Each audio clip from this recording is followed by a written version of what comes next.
मैं और मेरे पति किसी काम के सिलसिले में बाहर गए हुए थे। जैसे ही काम खत्म करके हम वापस घर आ रहे थे तो रास्ते में ट्रेन से सफ़र करते हुए हमने देखा कि तकरीबन 14 से 15 साल की एक लड़की टिकट मास्टर से नज़रें चुराने की कोशिश कर रही थी। उसकी हरकतों से साफ जाहिर हो रहा था कि उसके पास टिकट नहीं है। अभी 2 मिनट पहले ही वह खिड़की से बाहर झांक रही थी और बड़ी खुश थी, लेकिन जैसे ही टिकट मास्टर आया तो सोने का नाटक करने लगी। जैसे ही टिकट मास्टर उसके पास आया तो उसने टिकट दिखाने को कहा, लेकिन अब वह लड़की इतना डर गई थी कि कुछ बोल ही ना पा रही थी। बस एक लाचार और बेबस निगाहों से कभी हमारी तरफ तो कभी उस टिकट मास्टर को देखती रही। लेकिन टिकट मास्टर कहाँ मानने वाला था। वह तो उसको भाप गया था। वह जान चुका था कि इसके पास टिकट नहीं है। वह उसे लगातार टॉर्चर करने लगा। टिकट मास्टर का इस तरह का बर्ताव देखकर मेरे दिल में एक एहसास पैदा हुआ।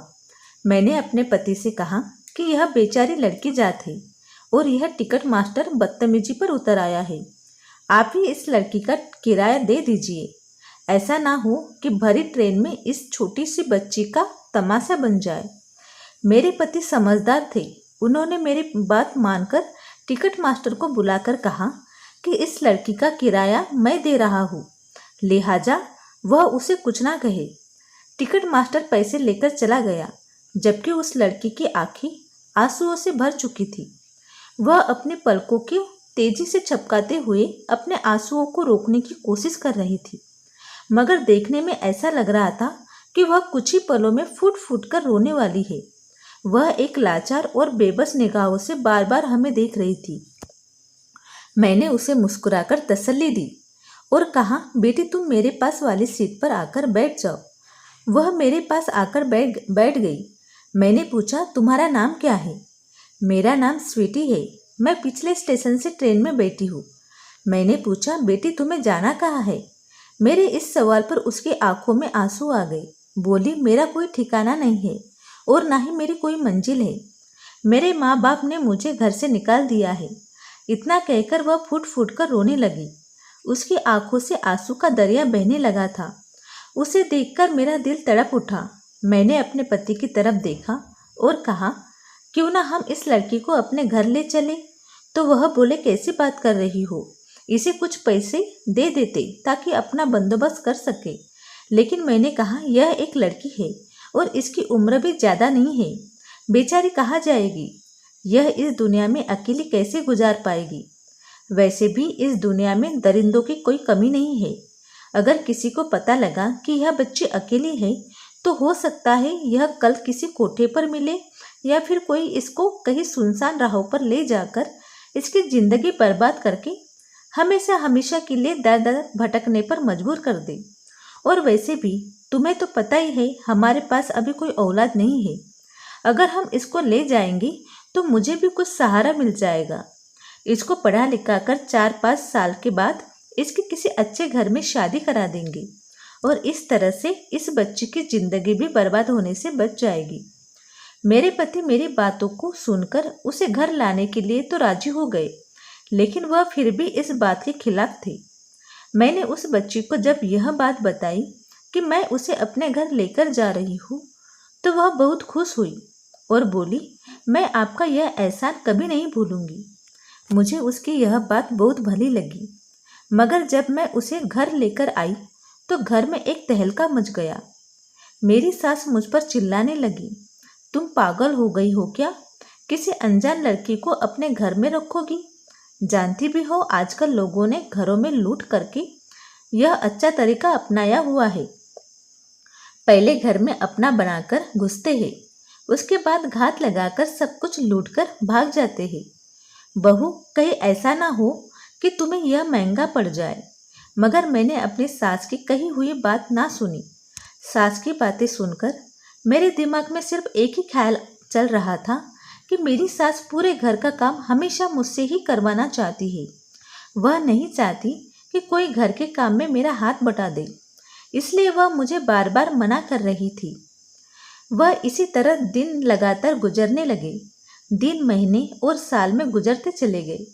मेरी खूब मन लगाकर दिन रात खिदमत करती थी, मगर मुझे 3 साल गुजरने के बाद इस बात का एहसास हुआ कि मेरी सास ने जो कुछ कहा था, मुझे वह सब कुछ सच होता नजर आ रहा था। मुझे कभी किसी पर शक करने की आदत नहीं थी, लेकिन एक रात मुझे यह सब भी करना पड़ा। रात को तकरीबन 2 बजे हुए थे। मेरी अचानक नींद खुली तो देखती हूँ कि मेरे पति कमरे में मौजूद नहीं थे। मुझे कुछ शक हुआ, मगर मैंने नज़रअंदाज कर दिया। लेकिन अगले दिन फिर ऐसा ही हुआ, लेकिन मैंने फिर भी नज़रअंदाज कर दिया। जब यह सिलसिला 4-5 दिन तक चलता रहा तो मुझे अपने पति पर शक होने लगा। आखिर इतनी रात को यह रोजाना उठकर कहाँ जाते हैं? अगले दिन मैंने सोचा कि आज मैं पूरी रात नहीं सोऊंगी, और मैंने ऐसा ही किया।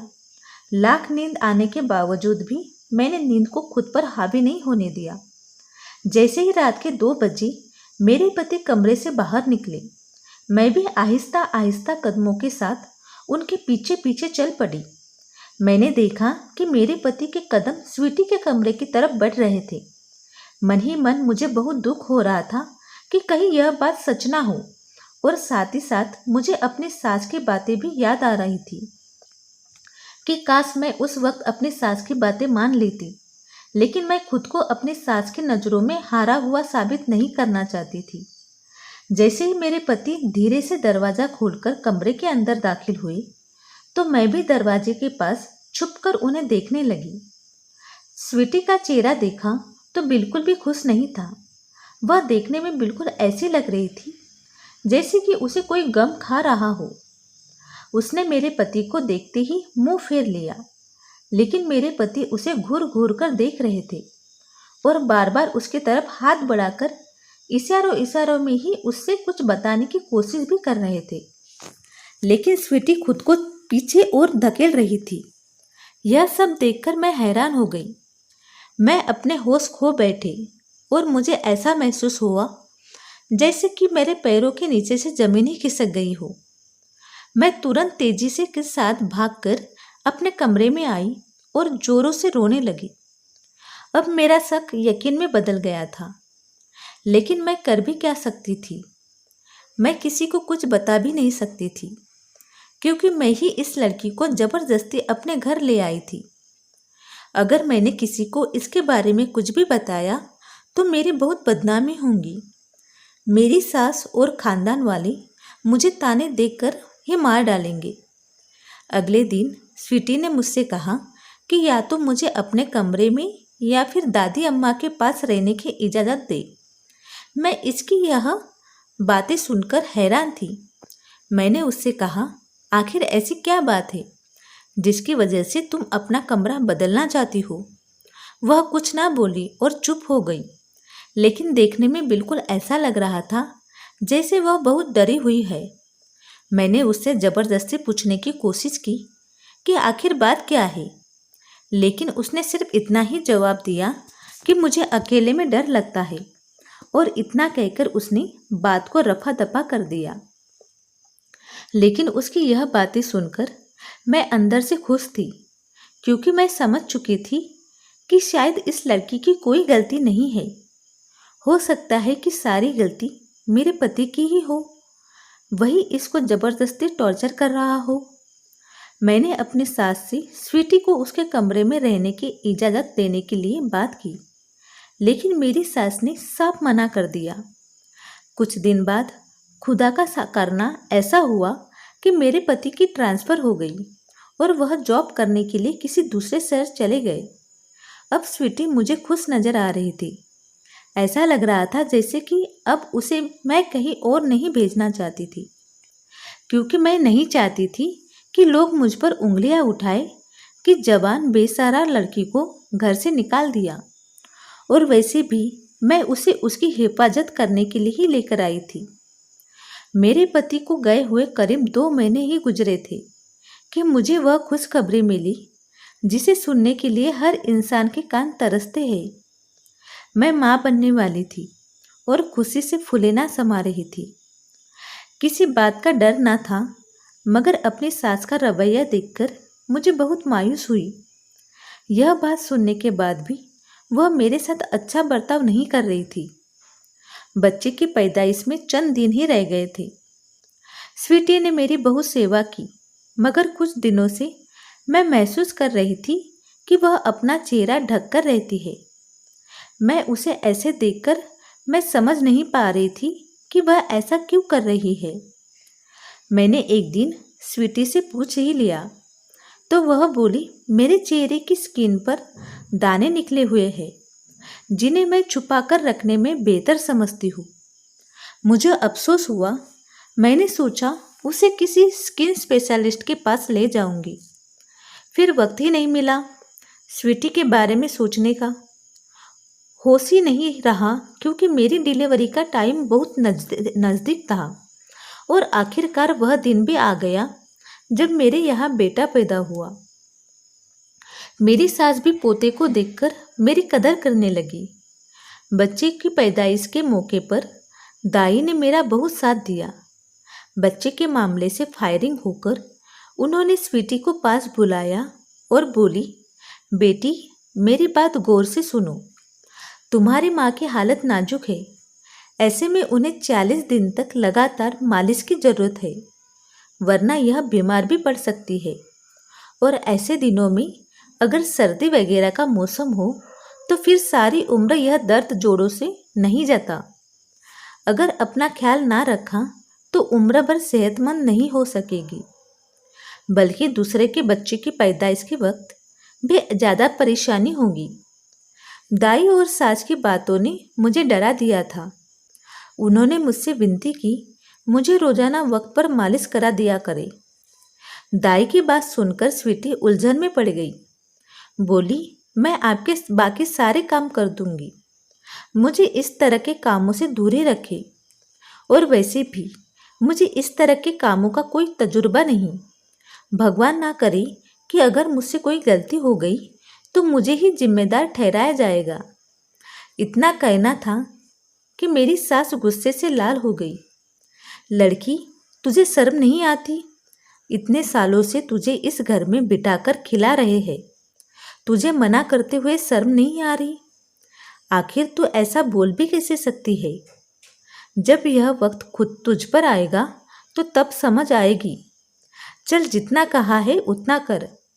मेरी सास कभी भी 2 प्यार भरे शब्दों से नहीं बोली, लेकिन आज वह मेरी भर भर कर हिमायत कर रही थी।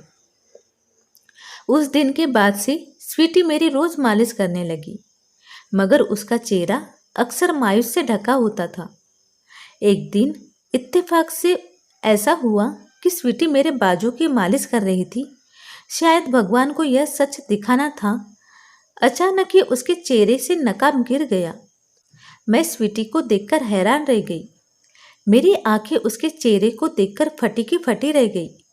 मेरे ओर सिल गए। मैंने स्वीटी से बड़ी मुश्किल से कपकपाती ओठों से कहा कि अगर तूने मुझे आज भी सच ना बताया तो तेरा अंजाम बहुत बुरा होने वाला है। मैं तुम्हारा वह हश्र करूंगी जिसको तुम जिंदगी भर नहीं भूल पाओगी। मेरी बात सुनकर स्वीटी के चेहरे पर डर की काली परछाइयाँ लहराने लगी।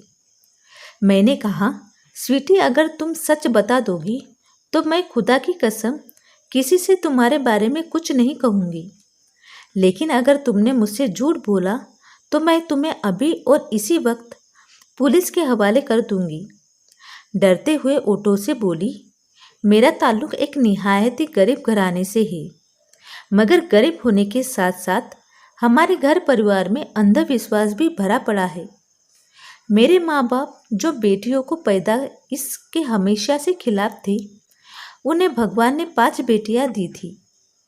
जब छोटी बेटी की पैदाइश हुई तो जैसे पापा के अरमानों पर पानी ही फिर गया था और आखिरकार उन्होंने सोचा कि शायद इस बीवी से भगवान बेटियां ही देता रहेगा, क्यों ना दूसरी शादी कर ली जाए। अभी इस बात की चर्चा घर में हुई थी कि मेरी माँ को अपनी हुक्मरानी खतरे में पड़ती दिखाई दी। वह दिन रात भगवान के सामने गिड़गिड़ाते लगी, किसी तरह एक बेटा की माँ बना दो, मगर यह कुदरत के काम है, देर सवेर तो हो ही जाती है।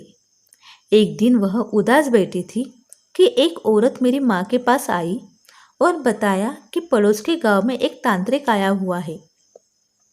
उनका कहना है कि उनके पास एक ऐसी दवाइयाँ है जिसे खाकर बेटा पैदा कर सकती हो। उस औरत की यह बातें सुनकर मेरी माँ की तो जैसे उम्मीद भर आई और आखिरकार उसकी मुराद पूरी हुई। उसके यहाँ बेटा पैदा हुआ। बेटी की पैदाइश पर पापा भी बहुत हैरान हुए और मम्मी से बहुत ज़्यादा प्यार करने लगे। लेकिन माँ दिल ही दिल में परेशान रहती थी कि भगवान से किया गया वादा अगर पूरा ना किया जाए तो नुकसान होगा, और इसी कश्मकश में 10 साल गुजर गए। मम्मी अपने वादे को पूरा ना कर सकी क्योंकि मेरे भी पापा इन बातों पर यकीन नहीं करते थे। मम्मी का वह बेटा मैं ही था। एक दिन पापा किसी काम से बाहर गए हुए थे तो मम्मी ने मुझे इस बारे में सब कुछ बताया कि मेरी पैदाइश किस तरह से हुई और उससे क्या वादा किया हुआ है। फिर मुझे बहला फुसलाकर तांत्रिक के पास लेकर चली गई। मुझे बहुत डर लग रहा था। तांत्रिकों के बारे में मेरे ख्यालात अच्छे नहीं थे। उसके चेले मुझे देखकर खुश हो रहे थे। मम्मी से कहने लगे कि कहा था ना, इतने दिन तक बेटा मिल गया तो हमें भूल गई क्या? मैंने तुझे बताया नहीं था कि अगर तू इसको हमारे पास ना लेकर आई तो बहुत बड़ा नुकसान उठाना पड़ सकता है। मम्मी तांत्रिक की बातें सुनकर बहुत डरी हुई थी। थोड़ी देर चुप रहकर बोली कि बाबा मुझे बताइए कि अब क्या करना है, क्या इसका कोई अब उपाय नहीं है? कुछ देर तंत्र मंत्र पढ़ने के बाद तांत्रिक मेरी मम्मी से बोला कि तूने यहाँ आने में बहुत देर कर दी। इस बच्चे को अब हमारे हवाले कर दो, वरना यह बच्चा अपनी जान से हाथ धो बैठेगा। यह सब सुनकर मम्मी बहुत घबरा गई और मुझे उस मक्कार तांत्रिक के हवाले करके वापस घर चली गई। मैंने वहाँ पर उन लोगों से विनती की कि मुझे घर जाने दो, मगर किसी ने भी मेरी एक ना सुनी। 2-4 दिन गुजरने के बाद मुझे पता लगा कि उन लोगों का कारोबार कुछ और ही है और यह लोग बच्चों के हाथ पैर तोड़कर मरोड़कर उनसे भीख मंगवाते हैं। मैं अब समझ चुका था कि तांत्रिक के चेले मेरे साथ भी अब कुछ गलत करने वाले हैं। फिर एक रात किसी तरह बड़ी मुश्किल से छुपते छुपाते एक छोटी बच्ची का लिबास पहनकर मैं वहाँ से रातों रात गायब हो गया और मैं वहाँ से ऐसा भागा कि मैंने वह दोबारा पलटकर नहीं देखा और सीधा आकर ट्रेन में बैठ गया। और उसके बाद आप मुझे अपने घर ले गए। शुरू में तो सब कुछ ठीक था, मगर मैं इस काम में बिल्कुल भी खुश नहीं था। मेरा यकीन करें, मैंने हमेशा आपको माँ की नज़र से ही देखा है। मैं आज भी आपकी बहुत इज्जत करता हूँ। कुछ दिनों से मुझे लग रहा था कि मेरे चेहरे पर दाढ़ी के बाल आ रहे हैं, जिन्हें छुपाने के लिए मैंने खींचने की कोशिश भी की, मगर मैं नाकाम रहा। इसलिए आपसे मुंह छुपा रहा था कि कहीं आपकी नज़र ना पड़ जाए। खुदा के लिए मुझे माफ़ कर दीजिए। मुझे पुलिस वालों से बहुत डर लगता है। मुझे बचा लीजिए। उम्र भर आपका एहसानमंद रहूँगा। इतना कहकर वह रोते हुए मेरे कदमों में गिर गया। मैंने उसे अपने कदमों से उठाया और कहा, स्वीटी, मुझे नहीं पता था कि तुम एक लड़का हो। तुम्हारी मजबूरी भी नहीं पता थी, मगर अब अगर मेरे पति को पता लग गया तो यह एक हंगामा हो जाएगा। तुम खुदा के लिए यहाँ से चले जाओ। मैं तुम्हें कुछ पैसे और जेवर भी दे रही हूँ।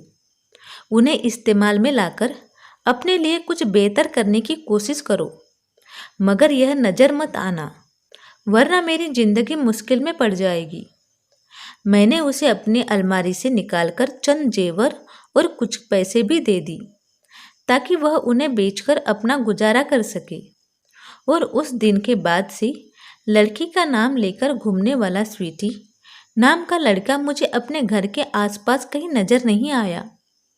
मगर आज भी इस किस्से को याद करती तो सोचती हूँ कि काश अपनी सास की बात मान लेती। अब मुझे यह ताना बार बार सुनने को मिलता है औलाद क्या हुई, जवान लड़की से खिदमत लेकर घर से निकाल दिया। दोस्तों, ऐसा नहीं है कि हम किसी यतीम बच्चे को सहारा नहीं दे सकते हैं, लेकिन उसके बारे में पूरी तरह से तहकीकात भी करनी चाहिए। अगर आपको कहीं कोई बेसहारा बच्चा दिखाई दे तो सबसे पहले उसको किसी नज़दीकी पुलिस स्टेशन में लेकर जाकर उसकी पहचान का पंजीकरण कराए या फिर किसी अनाथ आश्रम में जमा कराए। और अगर आपको किसी बच्चे को गोद ही लेना है तो किसी अनाथ आश्रम से ले या फिर अपने घर परिवार के जाने पहचाने सदस्य से ही ले। तो डियर फ्रेंड्स, आपको यह स्टोरी कैसी लगी तो प्लीज़ मुझे कमेंट बॉक्स में ज़रूर बताइए, और अच्छी लगी तो एक लाइक ज़रूर करें, और चैनल पे नए हो तो सब्सक्राइब ज़रूर करें और बेल आइकन बटन को भी प्रेस कर लीजिएगा ताकि आने वाली ऐसी नई स्टोरीज आपको टाइम पे मिल सके। तो चलिए मिलते हैं ऐसी एक नई स्टोरी के साथ, तब तक के लिए बाय बाय।